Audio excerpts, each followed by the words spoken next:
Hello and welcome to a new video. ৩২,০০০ primary মামলার আজকের update কি সেই নিয়ে ভিডিওটি হতে চলেছে। তো সঙ্গে থাকুন, চ্যানেলটিকে সাবস্ক্রাইব করে পাশের বেল আইকন প্রেস করে কিন্তু অল করে দেবেন। যারা ফেসবুক থেকে দেখছেন আমাদের এই পেজটিকে ফলো করতে ভুলবেন না।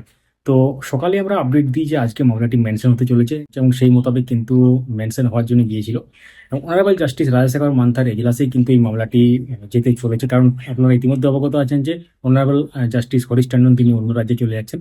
তো সেই জায়গাতে কিন্তু আসছেন অনারেবল জাস্টিস রাজশেখর মান্তা। তো তার এজলাসে এটি উঠবে, যেহেতু এডুকেশন সংক্রান্ত ম্যাটারগুলো তিনি শুনবেন, আর প্রাইমারি প্রতিষ্ঠা যেহেতু এডুকেশন ম্যাটারের মধ্যে একটি অংশ।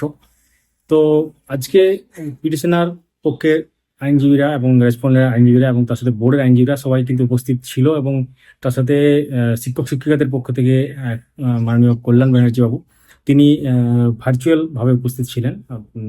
এবং তার সাথে রেসপন্ডেন্টের আইনজীবী তরুণজ্যোতি তিওয়ারি তিনি কিন্তু উপস্থিত ছিলেন। তিনি মামলাটি মেনশন করাবার জন্য বলেন অনারেবল জাস্টিস রাজশেখর পান্তার এজলাসে। তখন বলা হয় যেহেতু এটা কোর্ট রুম চেঞ্জ হয়ে গেছে, কোর্ট নম্বর 13 এবং আগেরটা ছিল কোর্ট নাম্বার 8, তো সমস্ত রকম ডকুমেন্ট এবং প্রয়োজনীয় যে রিলেভেন্ট ইনফরমেশনগুলো সেগুলো কিন্তু রয়ে গেছে কোর্ট নাম্বার 8-এ। সেগুলোকে ট্রান্সফার করতে হবে, ওখান থেকে এখানে নিয়ে আসতে হবে, সেই জন্য সময়ের প্রয়োজন। এবং মান্থলি কজ লিস্টে কিন্তু এটা ডেট একটা পড়ার সম্ভাবনা আছে, যেটা গুরুত্বপূর্ণ ব্যাপার উঠে এলো। অর্থাৎ এক্ষেত্রে কি হতে চলেছে এবং তার সাথে অনারেবল জাস্টিস রাজেশ রহমান জিজ্ঞাসা করলেন যে মামলাটি কোন পর্যায়ে আছে এবং আগে কি কি ঘটেছিল সেই ব্যাপারগুলো জিজ্ঞাসা করেন।